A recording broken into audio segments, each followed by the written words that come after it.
The morning sun painted the wealthy Montgomery estate in golden hues, but inside the mansion, silence hung heavy. 8-year-old Lily Montgomery sat on the floor of her lavish bedroom, her tiny fingers brushing the soft fur of her golden retriever, Max. The dog nuzzled her hand, his warm brown eyes filled with an understanding no human seemed to possess. "Good boy, Max," Lily whispered, her voice barely audible. Outside her door, the sharp click of heels echoed.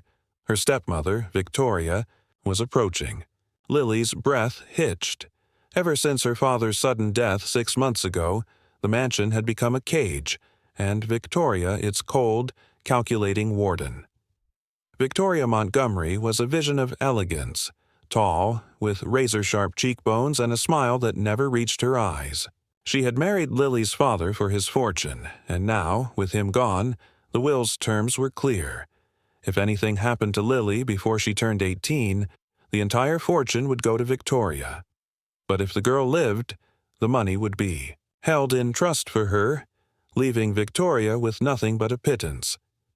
The thought gnawed at Victoria like a rat in the walls. That morning, as she sipped her black coffee, her mind raced. The lawyer's calls were becoming more frequent. The will was airtight, unless Lily disappeared. That afternoon, Victoria did something unthinkable. She told the staff Lily had run away after a tantrum, even showing a hastily scribbled note. "I hate it here. I'm leaving."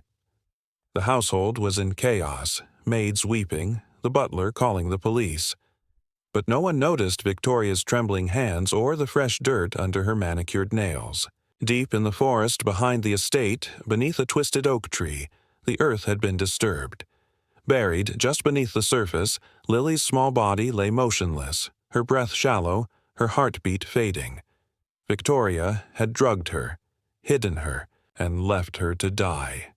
The perfect crime, or so she thought. But Victoria had forgotten one thing: Max.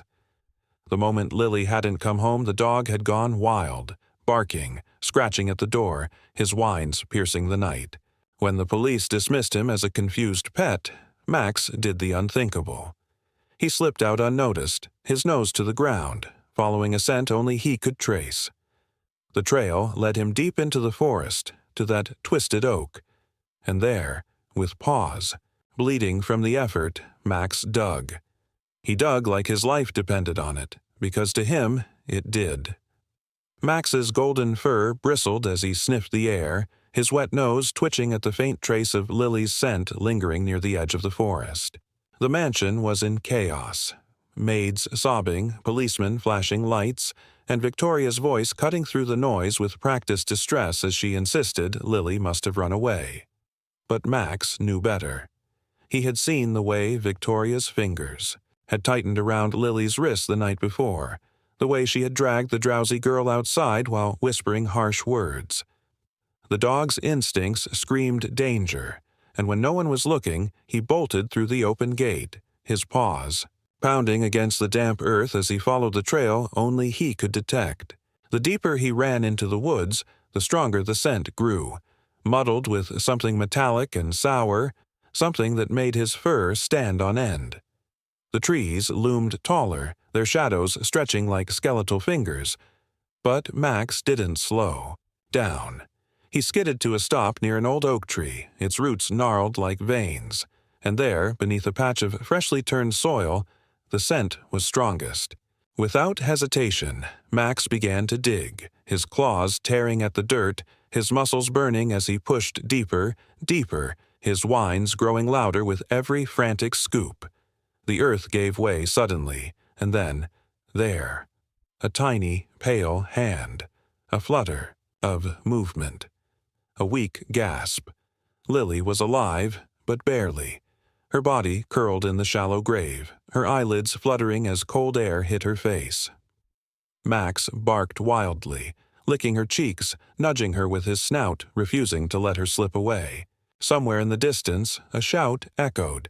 A groundskeeper had heard the commotion and was running toward them, his flashlight swinging wildly. But Max didn't stop. He stood over Lily, his body shielding hers, his growls a warning to whatever darkness had tried to take her. The fight wasn't over yet. The world came back to Lily in broken pieces.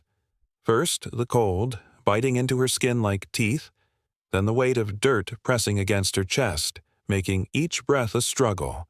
And, finally, the warm, frantic licks of Max against her cheek, his whines piercing the fog in her mind. Her eyelids fluttered open to darkness, then blinding torchlight as a man's rough hands pulled her from the earth, shouting words she couldn't understand over the roaring in her ears. The groundskeeper, Mr. O'Reilly, cradled her shivering, body against his chest, his own heart hammering as he felt the faint pulse in her wrist. Weak, thready, but there. "Jesus, Mary, and Joseph," he choked out, stumbling toward his truck, Max racing beside him, barking at the shadows as if they might still reach for her. The drive to the hospital was a blur of streetlights and sirens, Lily slipping in and out. Of consciousness, her fingers tangled in Max's fur like an anchor. In the emergency room, doctors swarmed around her, their voices sharp with urgency, calling out numbers and terms like hypothermia and shock, their hands moving swiftly to strip away the dirt-crusted clothes, to hook her to machines that beeped in time with her struggling heart. Through the haze, Lily saw a flash of red, Victoria's designer heels clicking against the linoleum, her stepmother's face a perfect mask of horror as she cried out, "My baby! Who would do this?"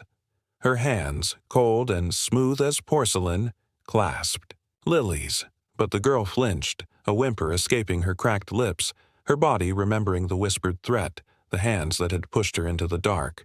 Max, barred from the room, paced the hallway outside, his growls low and constant, a rumble of warning that made the nurses uneasy. And in the corner of the room, unnoticed by the chaos, Lily's favorite stuffed bunny, the one she'd clutched every night since her father's death, lay abandoned on a chair, its black glass eyes reflecting the fluorescence, its hidden secret waiting to be found.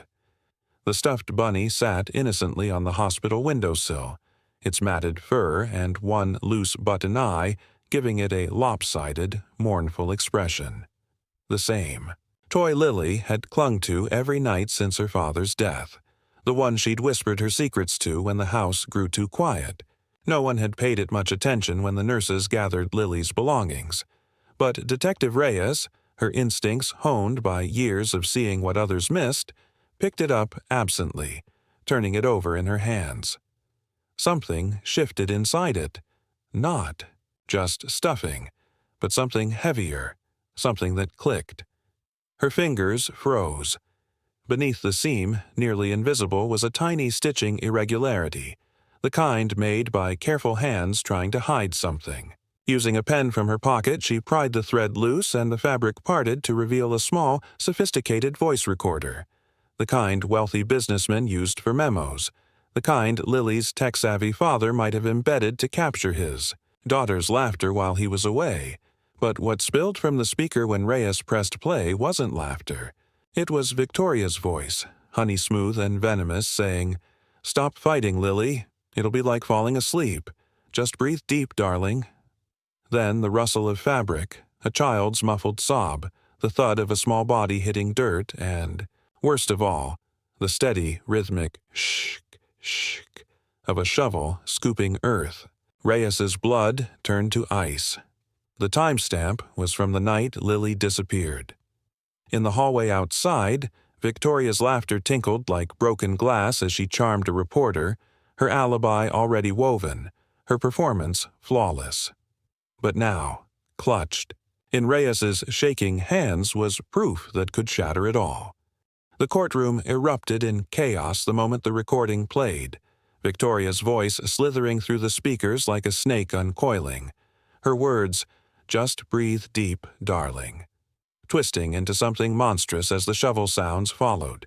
And Lily, small and fragile in the witness stand, her bandaged wrists peeking from her sweater sleeves, flinched as if struck, her fingers knotting in Max's fur as the dog leaned against her legs, his low growl vibrating through the wooden floor.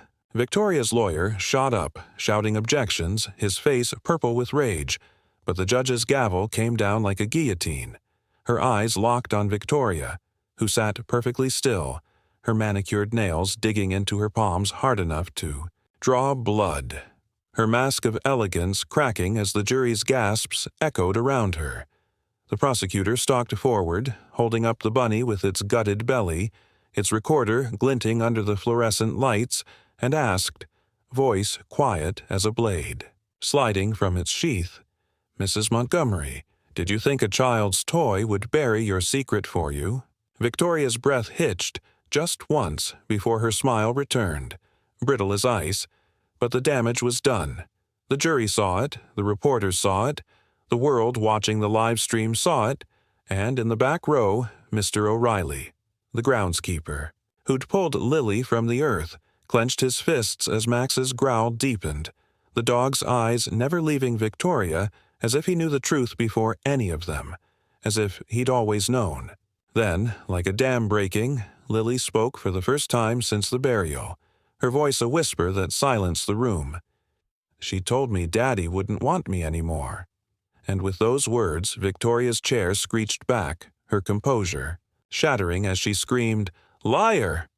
But it was too late, the recorder still spinning on the evidence table, her own voice repeating, "Just sleep," like a funeral hymn, and outside the courthouse a storm rolled in, the sky darkening as if the heavens themselves were passing judgment. The weight of Victoria's lies collapsed upon her like the very earth she had shoveled over Lily's small body, the courtroom's air thick with the scent of sweat and stale perfume as the jury leaned forward in their seats, their eyes wide with a mix of horror and fascination, their pens scratching against notepads as they documented every damning detail. The way Victoria's left eye had twitched when the prosecutor held up the dirt-stained shovel found buried behind her rose garden. The way her voice had climbed an octave too high when she claimed she'd been distraught the night Lily disappeared.